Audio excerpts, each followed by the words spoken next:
القرون مواقفا ومثالا تبعوا الرسول إذا سعى أو قالا كانوا هنا يسقون غيم حياتنا فمضوا وفينا ذكرهم يتعالى.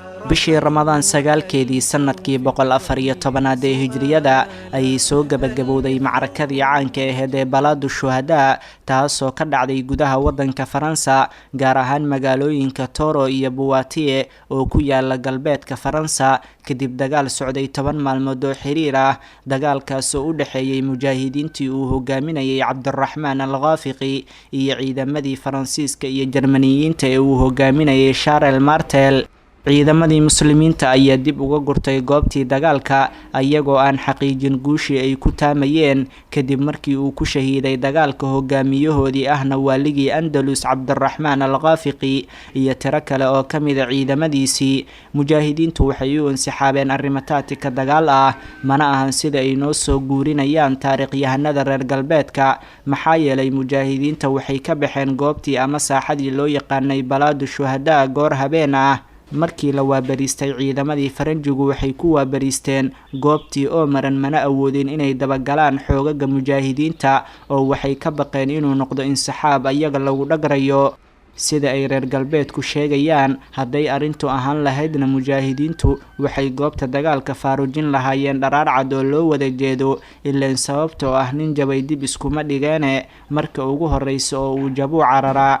sida ay sugayso taariikhda ciidamadii muslimiinta ahaa markii ay laabteen waxay horay u sii weerareen oo ay cagta mariyeen magaalooyinkii ay nasaaradu deganaayeen ayagoo inta badan burburiyey. arrinkaasna uma suurto gasheen ruux jabay oo cararaya maxaa yeelay asagaaba nafla caari ah inuu magaalooyin weeraro iska daaye.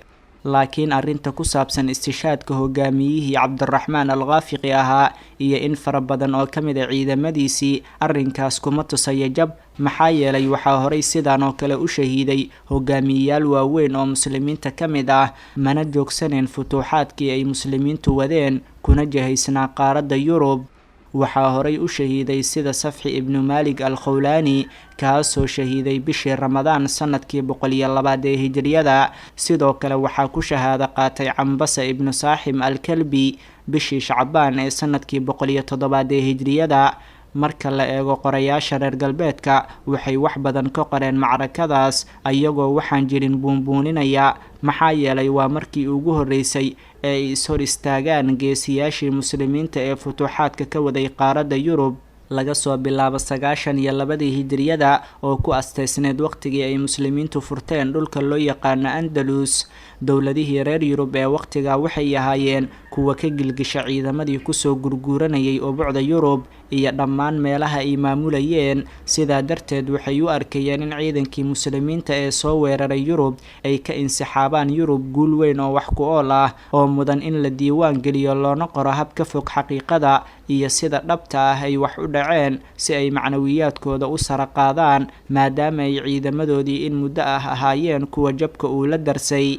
waxyaabaha been abuurka ah oo ay tabinayeen taariikhyahanada Kirishtanka ah ayaa ahaa in sababta ciidamadaas u insixaabeen ay ahayd khilaaf xoogan oo ka dhex dhashay ciidamadii Carabta ahaa iyo kuwii Berberiyiinta ahaa ee ku wada jiray duulaanka iyo ribaadka. wax xujo cad ah oo ay keeneen ma jirin. asbaabta kaliya oo muslimiinta ku qasabtay inay insixaabaan ayaa ah muslimiinta oo u arkay in haddii hogaamiyahoodii uu shahiiday loo baahanayo in dib la isku soo hagaajiyo sababtoo ah isla markiiba ma aysan dooran cid ay ku midaysan yihiin oo ku hogaamiyo dagaalka. tan labaadna waa in ciidamada muslimiinta qaabileen ciidan ku laba jibaarmakii ay wateen ayagoo muslimiinta ku jiraan bartamaha Yurub waxayna Faranjigu isku keeneen ciidamo badan oo calooshoodu shaqaystayaal ah oo laga keenay ilaa waqooyiga Yurub. muslimiinta oo ka fogaaday caasimadoodii Qurduba masaafo ka badan 1 kiiloomitir taasoo adkeynaysa in gurmad dhaqsi ah soo gaaro muslimiinta. sababaha kale waxaa ka mid ah mujaahidiinta oo uu ka muuqday daal fara badan maadaama ay soo gooyeen masaafo aad u dheer ilaa ay ka soo gaaraan gudaha Yurub. waxaa ku badnaa roobka dhiiqada iyo dhagaxaanta meeshii ay macrakada ka socotay taasoo ka dhigaysa inaysan hore u aqoon cimilada noocan oo kale ah. muslimiintu waxay u arkeen in maslaxada hadda ay ku jirto inay insixaabaan, maxaa yeelay wixii hadda u suurtageli waayana ay u suroobi karto mar kale. waxaa aada ugu farxay kirishtankii reer yurub natiijadii ka dhalatay macrakadii balaadu shuhadaa, maxaa yeelay waxay joojisay faafitaankii iyo socodkii futuuxaadkii islaamiga ahaa ee ku wajahnaa yurub. arrinkaana waxaa caddeeyey qoraayaasha reer galbeedka badankood, iyaga oo caddeeyey haddii muslimiintu soo gudbi lahaayeen la arki lahaa iyagoo qur-aanka lagu daraaseeyo jaamacadaha reer galbeedka, halka qaar kale ay tilmaameen haddii ay muslimiinta qabsan lahaayeen baariis waxay faransa ahaan lahayd sida qurduba, sbain ama andalus uu yahay oo kale, waxay gaari lahayd xadaarad weyn.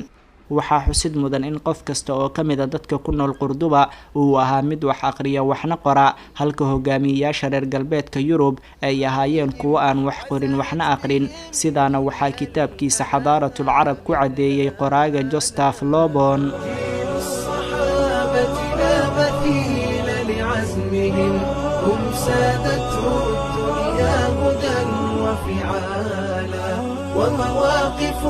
مثل الجبال قد انجلت وشمائل منهم زكت أخبالا.